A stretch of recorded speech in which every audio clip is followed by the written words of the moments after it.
Mungkin beberapa dari teman-teman tidak pernah mendengar nama Kevin Systrom, tapi begitu mendengar kata Instagram, semua orang langsung tahu. Ya, sebagai informasi, Kevin Systrom adalah pendiri dan CEO-nya Instagram. Ia lahir pada 30 Desember 1983 dan seperti yang kita tahu, aplikasi Instagram-nya itu sangat terkenal dan telah digunakan oleh banyak orang di seluruh dunia. Mulai dari artis, pejabat, pebisnis, tokoh masyarakat, dan banyak lagi yang lainnya. Beberapa fungsi Instagram antara lain, satu untuk dokumentasi, biar foto nggak hilang atau nggak sengaja kehapus saat disimpan di galeri. Terus, seperti yang kita sadari, foto yang kita ambil hari ini, itu mungkin terlihat biasa-biasa saja. Tapi 1, 2, 3, mungkin 5-10 tahun lagi, baru deh kerasa feel memorinya. Karena itu menyimpan foto di Instagram itu adalah sebuah ide yang bagus. Yang kedua, Instagram juga bisa digunakan untuk bisnis, untuk endorse produk, foto makanan atau minuman, buat jualan baju, ngepost suasana kafe, dan banyak lagi yang lainnya.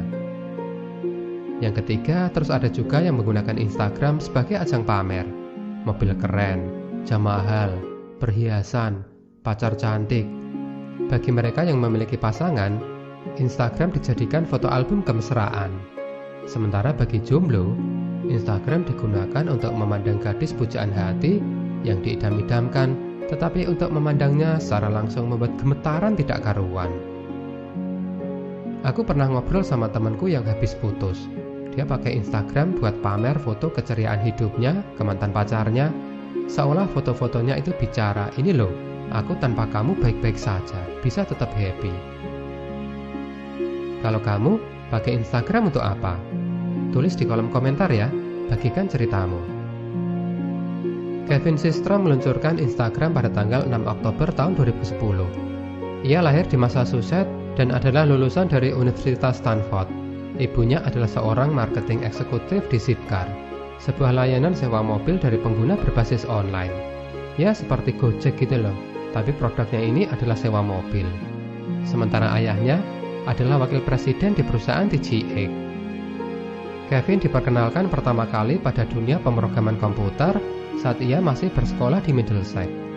Dan ia menjadi lebih tertarik ke komputer saat bermain Doom 2, sebuah game yang cukup populer di kala itu.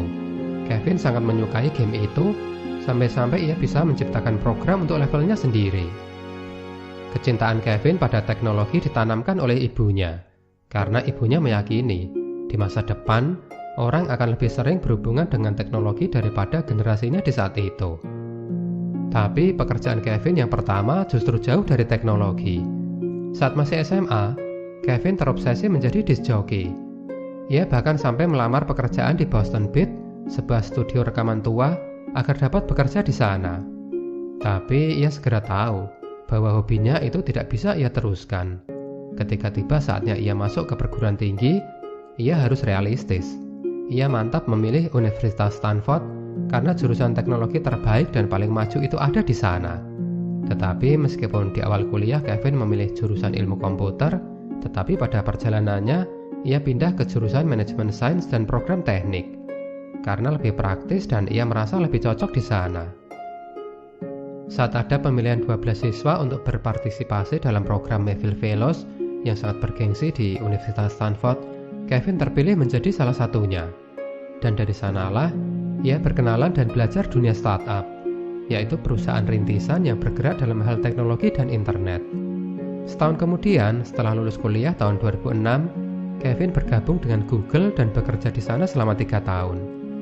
Dia mengisi posisi sebagai Associate Product Marketing Manager dan bekerja pada produk-produk Google seperti Gmail, Calendar, Doc, Spreadsheet, dan lain-lain. Setelah 2 tahun, dia pindah posisi ke tim pengembangan perusahaan.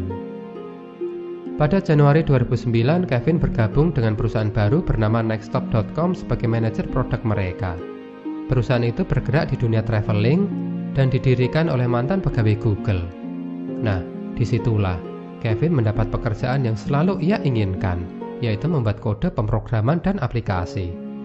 Dan saat ia menyaksikan sendiri bahwa mantan pegawai Google bisa membuat aplikasi dan memulai usahanya sendiri, Kevin pun merasa bahwa ia bisa melakukan hal yang sama, yaitu membuat aplikasi sendiri dan merintis usahanya. Hari-hari pun dilalui Kevin dengan berpikir kira-kira aplikasi apa yang akan ia buat. Dan karena ia suka dengan fotografi, ia pun menggambarkan kemungkinan aplikasi yang akan ia ciptakan nanti di dalam kepalanya. Dari bentuknya, tampilannya, jenis layanannya, dan lain sebagainya. Ia berpikir terus dan terus hingga mulai mendapatkan gambaran mengenai aplikasi yang akan ia ciptakan nanti. Kevin pun tidak menunggu lama. Ia segera mengerjakan aplikasinya itu. Meskipun ia tidak memiliki banyak waktu karena pagi hingga sore hari ia bekerja. Tapi sehabis pulang dari bekerja di malam hari, meskipun badannya capek, ia mengotak-ngatik komputer dan menciptakan program untuk aplikasinya itu. Aplikasi yang ia kerjakan adalah sebuah program perpaduan dari Foursquare dan Flickr, sebuah aplikasi yang sudah terkenal di saat itu yang memiliki fungsi berbagi foto yang berbasis lokasi. Aplikasi buatan Kevin itu ia namai Bourbon, dan setelah beberapa waktu ia kerjakan, akhirnya prototipe aplikasinya dapat ia selesaikan. Ia pun setelah berkenalan dengan beberapa orang, ia lalu mempresentasikan aplikasi buatannya itu ke Baseline Venture and Andreessen Horowitz, sebuah perusahaan investasi di sebuah pesta pada bulan Januari di tahun 2010. Presentasi itu sepertinya membuahkan hasil yang positif. Mereka sepertinya tertarik, dan berbekal keyakinan bahwa aplikasinya memiliki potensi, Kevin pun memberanikan diri berhenti dari pekerjaannya. Ia ingin lebih banyak memiliki waktu agar bisa fokus mengembangkan Bourbon. Tapi saat keluar dari pekerjaannya, teman-teman di kantornya itu mencibirnya. Mimpimu itu terlalu tinggi. Emang kamu bisa seperti Mark Zuckerberg yang mendirikan Facebook? Kamu kayaknya tidak sehebat itu. Apalagi aplikasi sharing foto kan sudah ada di Facebook. Semua orang menggunakannya. Idemu itu tidak original. Dan cibiran lain yang diterima oleh Kevin. Tapi Kevin tidak menghiraukan. Ia memiliki pekerjaan yang penting daripada mengurusi omongan orang yang tidak ada habisnya. 2 minggu kemudian proposal Kevin diterima dan ia mendapat dana investasi $500.000 untuk mengembangkan Bourbon dari Baseline Venture and Andreessen Horowitz. Kevin pun sangat senang sekali dan ia pun lalu mencari partner karena ia sudah kesulitan untuk mengembangkan aplikasinya itu seorang diri. Ia pun bertemu Mike Krieger, yang adalah sesama lulusan Stanford. Saat Mike ditawari Kevin untuk bergabung pada bulan Maret 2010, ia segera menyukai dan melihat potensi besar dari aplikasi yang sedang dikembangkan Kevin. Apalagi Kevin itu orangnya sangat bersemangat sekali. Bersama-sama, mereka membangun Bourbon beserta layanan-layanannya. Bourbon pun diluncurkan dan mulai dikenal oleh orang-orang. Tetapi meskipun mendapat banyak ulasan positif di blog teknologi, aplikasi itu tidak begitu populer dan sepi sekali, tidak banyak yang menggunakan. Kevin pun jadi sedih. Apa yang akan ia katakan kepada perusahaan investasi yang sudah mengguyurkan dana kepadanya? Ia pun lalu berpikir keras, apalagi yang mesti ia tambahkan dalam aplikasinya, meskipun ia menyadari sudah banyak fitur yang ia tanamkan di aplikasinya. Hingga pada suatu keheningan malam, saat ia melihat dan mengecek aplikasinya itu lagi, ia baru tersadar bahwa kebanyakan dari pengguna aplikasinya hanya menyukai fitur berbagi foto saja, sementara fitur lainnya itu tidak banyak digunakan. Saat itulah, Kevin memutuskan untuk fokus pada satu fitur saja, yaitu foto. Meskipun hal itu membuat aplikasinya menjadi sangat sederhana. Tapi Kevin belum puas dengan aplikasinya. Ia merasa masih ada yang kurang. Sampai kemudian, saat ia berjalan-jalan di suatu sore dengan Nicole, tunangannya, gadis cantik itu mengatakan, Kevin, aku tidak mau menggunakan aplikasimu." "Loh, kenapa?" tanya Kevin penasaran.